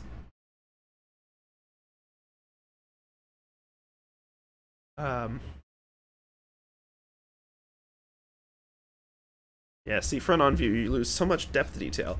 Anyway, the skull is like under back there somewhere, and figuring out how to connect these to it is sort of the fun of the challenge. That's a wide neck, mate. I guess we're in actually a 3/4 view of sorts anyway, after all. Really, shouldn't have done that to this. Let's just put all this away. Point being, we need to make sure that we're thinking of the face logically, and that its center point is here. This really has gotten muddled. The hair doesn't have to be the center point, but I do need the center point of the head to be here. We'll have hair going around, and so on. Eyeline, I feel like that ear is a little high. We can, like, make it slightly less aggressively, so that's fine. Thinking about eye, but those aren't going to be final eye placements, truth be told. Because this one's probably too far left. I kind of like the width we're getting on this, but even the statue had, like, the less stark one, and then, like, there's a little more actual neckline going on down here. Sort of like 2 tiers. This one's going to be the one that comes up to the face. It's more jawline. And then we can think about outlines here. Oh, let's do the nose first. The one thing we actually have some sort of reference for Miquella. And actually, you know, we can look at Melania's nose too. Doesn't mean they're going to be 1-to-1, but they are siblings, twins even. I'm going to search up Melania, and I'm sure I'm just going to get a whole bunch of, like, nonsense. No, it's actually Melania. Okay. Oh, she's got... I suppose this makes some amount of sense. He very much has classic Dark Souls Elden Ring nose. I don't know why so many of them sort of turn out like that. That's fine, though. That actually isn't as far off of the stat. Like, I would believe that's an older version of the same nose as the statue. That's interesting. Because the statue one sort of has an arc up. Part of that's because we're under it. With this angle, we're still going to be somewhat below, but it's tilted, so we're not going to have as much. We'll start with this. And it's really like sort of arcs out, and it's fairly narrow, all things considered. The narrow with tall nostrils is the other thing that makes it look kind of like an Elden Ringy nose. We'll mess with that more. I'm just sort of structuring. And we can look back at that slightly chubbier one, because I don't know why, but it feels like, in a lot of ways, like, not elderly, but older people who have still have like a little bit of face fat. That's not to say they are fat, they've just got like width and like cheeks and character. Like they're more similar to like children's faces than a lot of the like ideal face shape models that you see. And even drawing his, I feel like his reference of the way that sort of his chin moved and such is more useful for this one than some of the other faces we did. Even though those other faces looked good, but they were just narrower. Of course, even his had... I just lost my mind for a second. Had some stuff going on there. So I'm going to throw in like a default place for that. I'm going to throw in an eye more here, an eye more there. We've got ear way over here and up. That's going to give us some interesting space for hair. Does this make sense relative to our position below him? So we have to remember that, well, we haven't really nailed this across this whole drawing, to be honest. Also, where the heck did I put the shotel? Have we not drawn the shotel? Okay, no, I knew we had.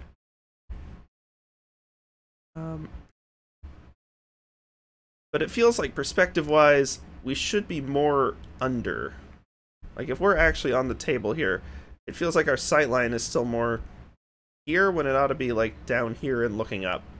We'll have to think that through a little bit.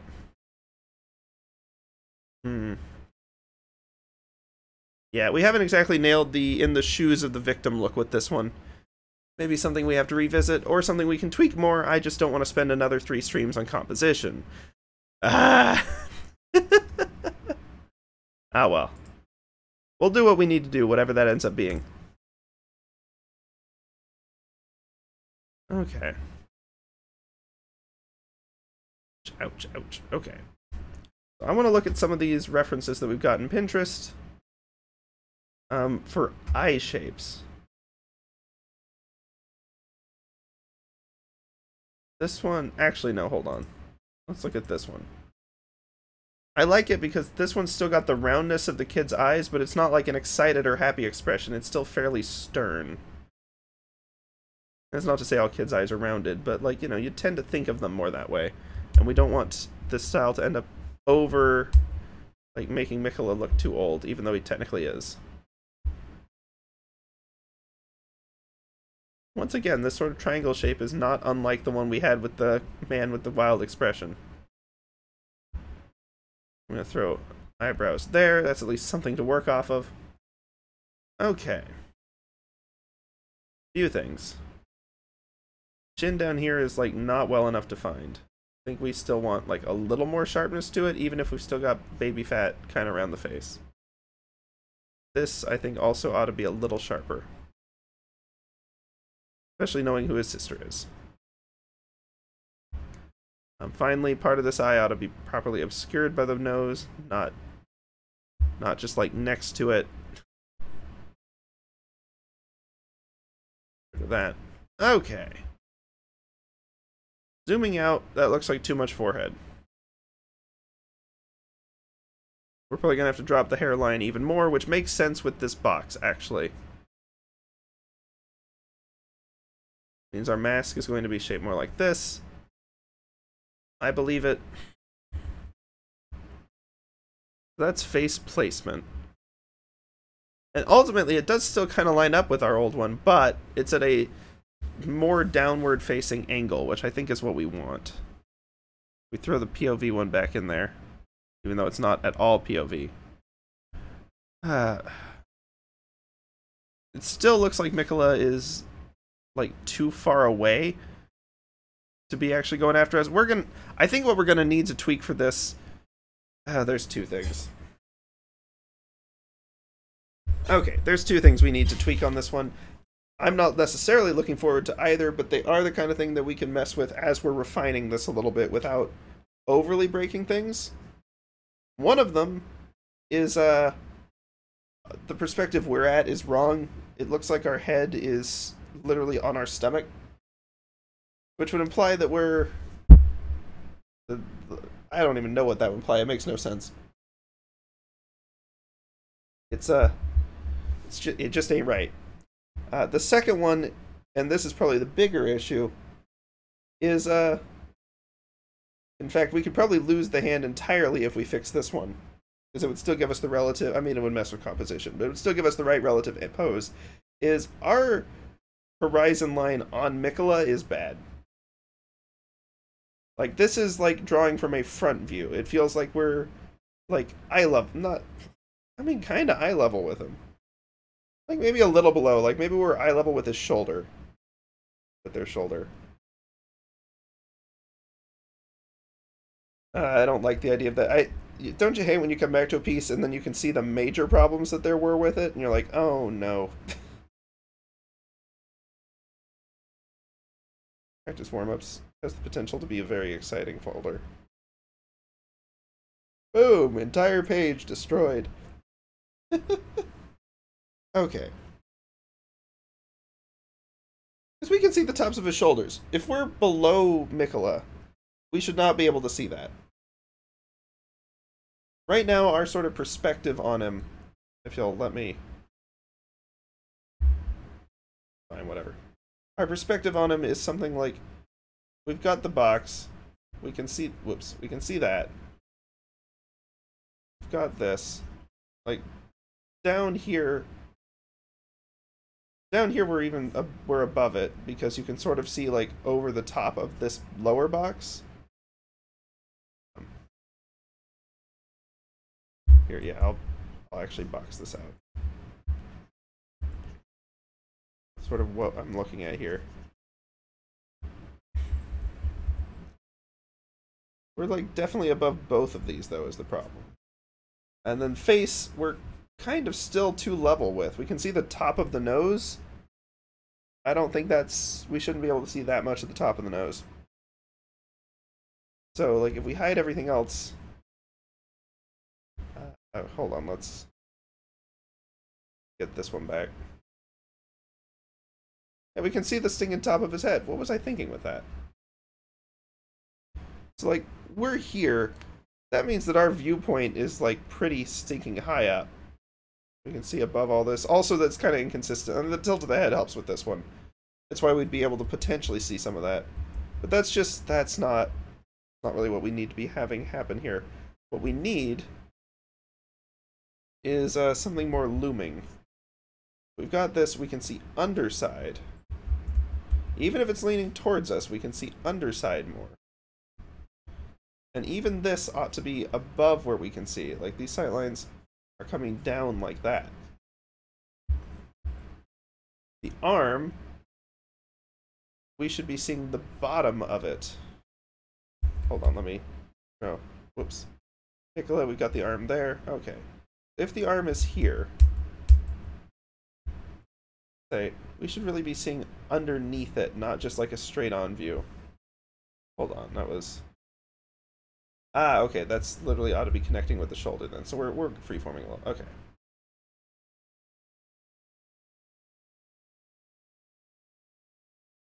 Okay. We'd like see the underside of elbow stuff going on here. And then the face, even if it's tilting down, should still be above us.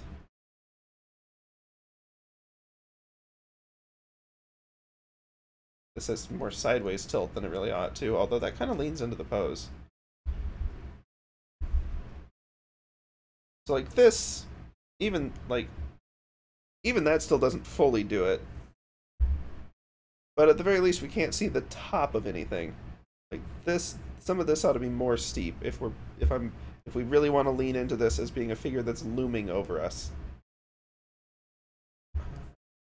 Gonna have another go at the head box. This may be part of the problem why composition took so long, as we didn't have perspective stuff right.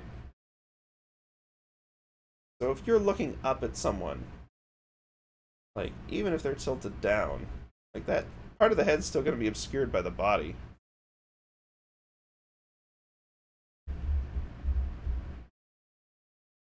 We might be able to see like a little of the side of this if they're not looking directly at us. And I don't want a front view face. Maybe we ought to be able to see just like a little bit of the side. But the perspective on that's going to get a little wonky.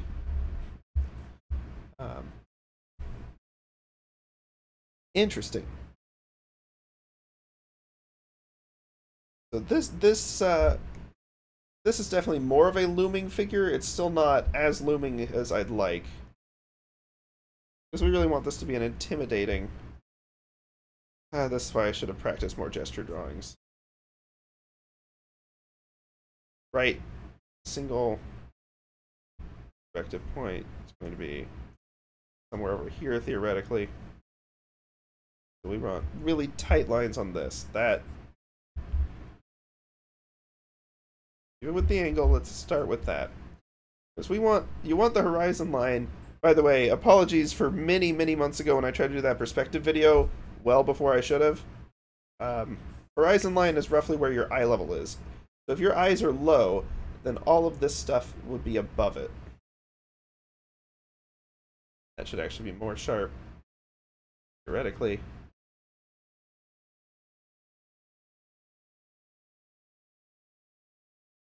Okay. Then I'm going to rework the arm. I've just kind of blasted those in, and I don't think they're right.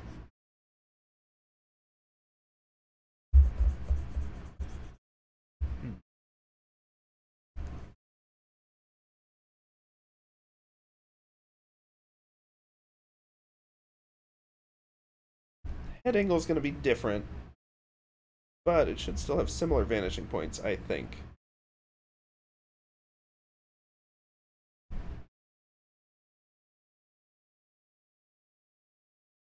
Assuming that that's somewhere over there. Very sharp vanishing point on that. We won't see much of the side. We won't get much 3/4, but I'm hoping it'll be enough.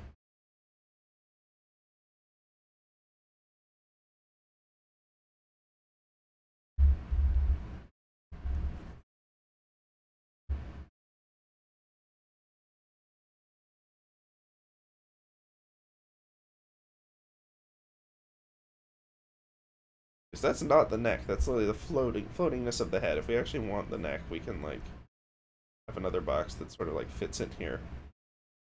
But most of that's not going to be visible over just like body.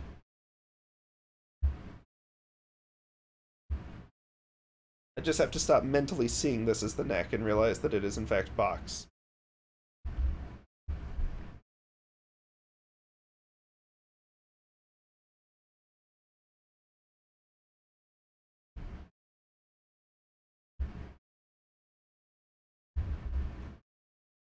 There we go, that's more like it.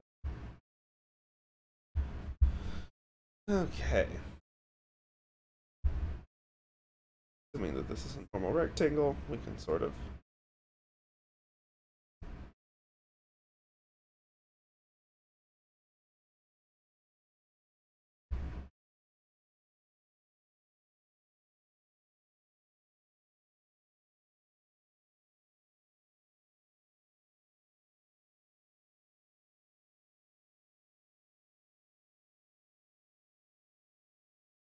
there we go. That looks like they're sort of on the same plane more. And then, you know, we've got all the stuff happening with this.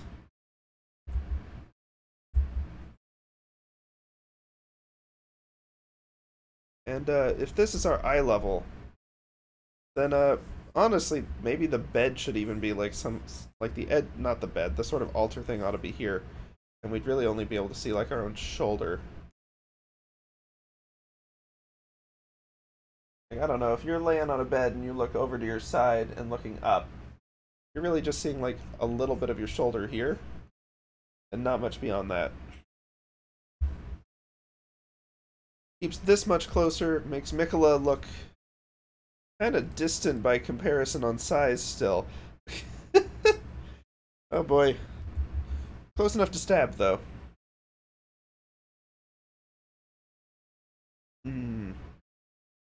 Okay, well, this, I feel, may have enlightened some things, because that definitely looks like it's more below us, whereas this looks like it's above us, but not as above as it ought to be. And this one is still in the below us category. So, I don't want to propose a full redo, but I'm tempted to propose a full, like, not, there's so much we have figured out already that we don't need to, like, think through again. But there's no denying that when you get the fundamental underlying proportions wrong, no level of detail will save that.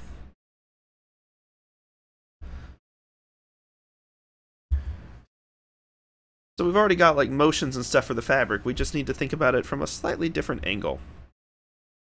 So that may be what I do during this pause, not reworking it.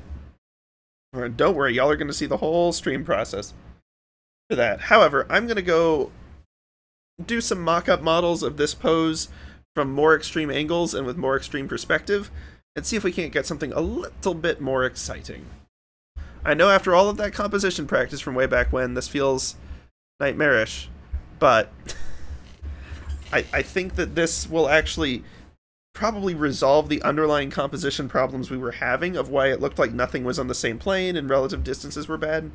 In hindsight, it should have been obvious that was a perspective issue. But I've also, I don't know, since we started this, I've done a lot more practice drawing actual, like, scenes with relative positions, so I've got a little more of a sense of, I don't know, horizon lines. That's why real-world practice and studies pay off. They matter for noticing this kind of thing, let alone executing it. That said, I think that's probably where we're going to wrap it today. Technically, Miquella has a face. And I feel, actually, after a lot of these masks, and especially after, like, hold on, let's... After some of these, like, this one especially, but even, like, this one from the statue, I don't think I did this one right using the mask method, honestly, but I have a lot more sense of, like, confidence in approaching faces, especially from references. But, like, it feels like something that can be done a lot more easily. Which is reassuring. It means that that phase won't be intimidating next time, or at least it shouldn't be.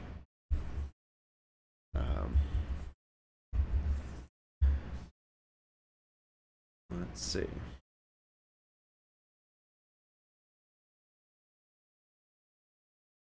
Kid face proportions are different, so this won't be a one-to-one, but we're going to work with it. Okay, so knowing that, knowing eyeline, actually, I like this, got kind of skull curve there.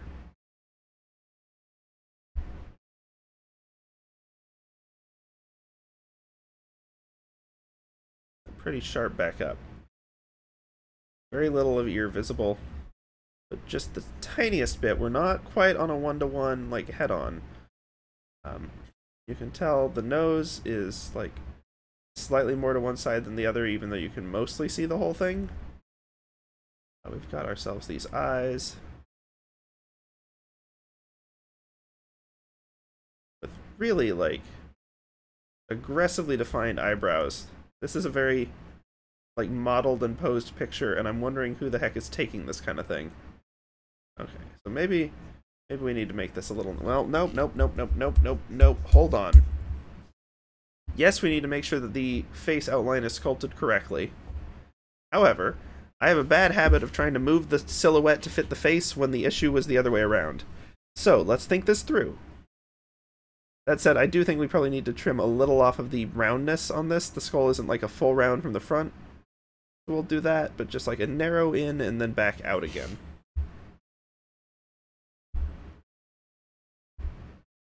This, I think, can be a little higher. Okay. We don't need this round shape for it anymore. Mouth is like relatively low on the face. The whole face is like shorter than I'm really expecting.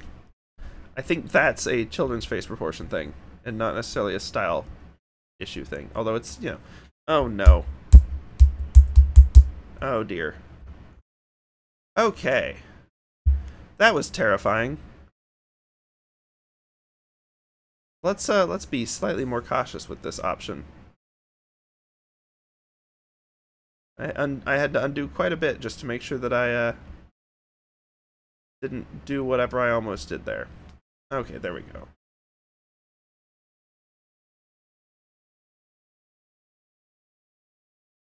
Oh, we got like eyelid sort of cutting into this a little bit, and the lower lid too. The little kid long eyelash thing going on here. Usually how those go.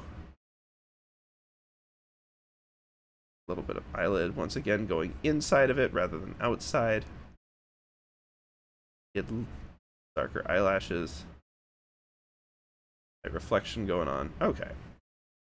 And this is some lovely curly hair. I love all the weird switchbacks curly hair does. Just messes with things.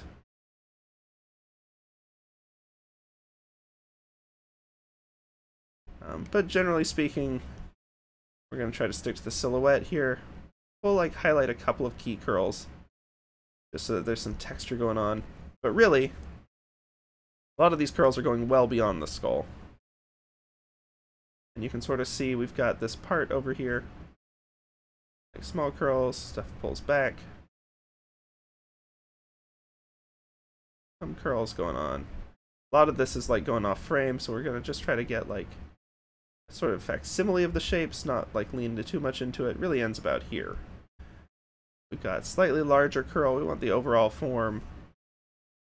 This one ends up dead ending like all the way back here, so it's like a lot more going on. Occasional like lump and such curls. They add so much weird complexity to things. But it's fun, you know? Oh right, this is probably too far down at this point because we reshaped the face. But like, yeah, I don't know. This is the first thing we've drawn out of any of these drawing references that is recognizably a child. It has the right proportions. I feel like we could see the proportions and adjust to them. Like, this style, this technique has so much... It helps me a lot. So hopefully it'll help you. Oh, hey, Scopic! How are you? You've caught the last minute of stream. I hope that your message wasn't like 20 minutes ago and I just didn't see it. But yeah, we were actually just wrapping up. We're probably going to do some reworks. I think I've identified a couple of the key problems both with my technique in general and with specifically this old Miquella drawing. So we're going to have some rework to do there. But I think it's rework that we actually know how to do it, which is good in my mind. Because up to this point, there's been some pieces on this art piece that I always felt like I couldn't figure out what was wrong, but I also couldn't figure out how to fix it. Like, I just knew something was off, and I could sort of, like, hover around the problem. Which is what we did through all those stinking composition streams. But no more. No more of that. We know what to do. I think we know how to do it. It's just a matter of doing it now. Yes, thanks, Complex Fishing Scheme. Always appreciate having you here. You're like a Pokemon. You just say your name. Okay. So let's see, did we end up using layer 4? Oh yeah, we did, because that was some of the proportion stuff. Okay. Create a new folder. I'm gonna leave myself some notes so we don't forget. Portion planning. I appreciate y'all dropping by. Unfortunately, you really have just sort of caught the tail end. We're taking some notes, and then we're gonna wrap for the night. We had some fun face references on this one, I will say. Like That was just... Let me see if I can find the reference for that one. That's just fun.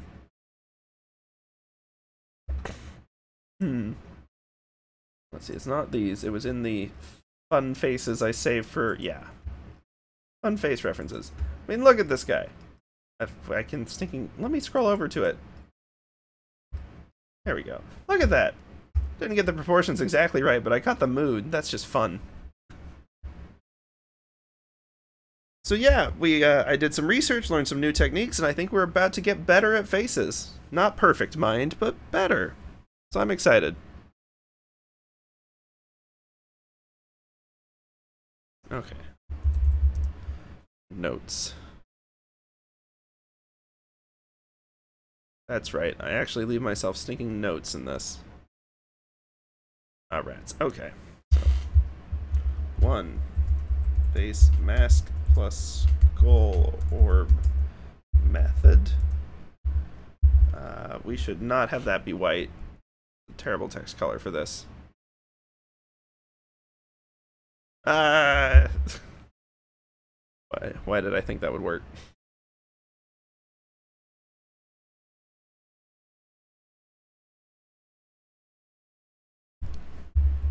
There we go.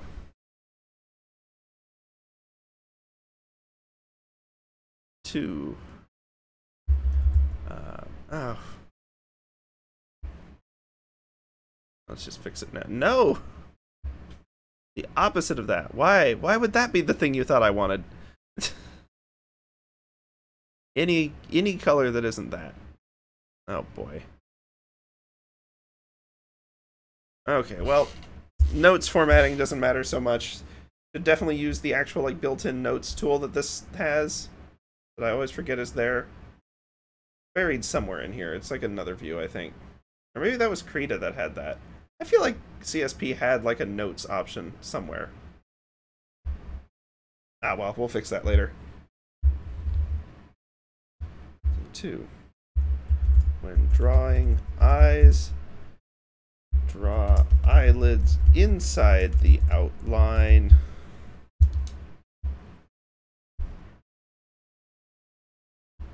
Well, that works.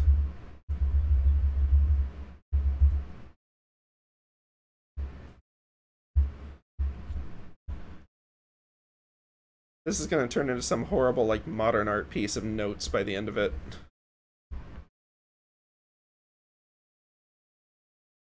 Redo all with fixed proportions. And then also... Oh, jeepers. Sure, there's just one there. Study